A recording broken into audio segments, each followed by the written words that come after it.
అయితే నేను చెప్పింది సగం ఫాలో అయ్యి ఏదో వేరే వాళ్ళు చెప్తుందని వాళ్ళ మాటలు కూడా వింటే మనం మళ్ళా మొదటికి వస్తుంది. 30 ఏళ్లుగా మిమ్మల్ని చూశాను.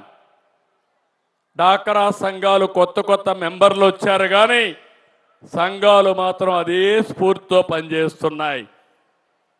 మనం అధికారం లేనప్పుడు పట్టించుకోలేదు, కానీ మీ శక్తి వల్ల ఇవి నిరంతరం కొనసాగాయి. ఇప్పుడు మళ్ళీ ప్రత్యేకమైన దృష్టి పెట్టాను. మీ శక్తిని ఉపయోగించుకుంటాం, ప్రపంచంలో ఉన్న నాలెడ్జ్ తీసుకొస్తాం, మీరు ఏమేం చేయాలనో చెప్తాను. ఇప్పుడు మన వాళ్ళలో కూడా డాక్రా సంఘాల్లో చదువుకున్న మహిళలు కూడా వచ్చారు. మీ ఊర్లో ఉండి మీరు ఉపాధి కలిగించే విధానానికి శ్రీకారం చుడతాం. ఇప్పుడు కొత్తగా మీరు చూస్తే వర్క్ ఫ్రమ్ హోమ్ వచ్చింది. ఇంట్లో కూర్చొని పనిచేయచ్చు. అవసరమైతే 50,000 లక్ష రూపాయలు తెలివితేటలుంటే ఇంట్లో నుంచే సంపాదించే పరిస్థితికి వస్తూ ఉంది.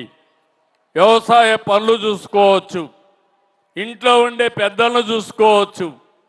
ఇలాంటి అనేకమైన వినూత్నమైన మార్పులు వస్తున్నాయి.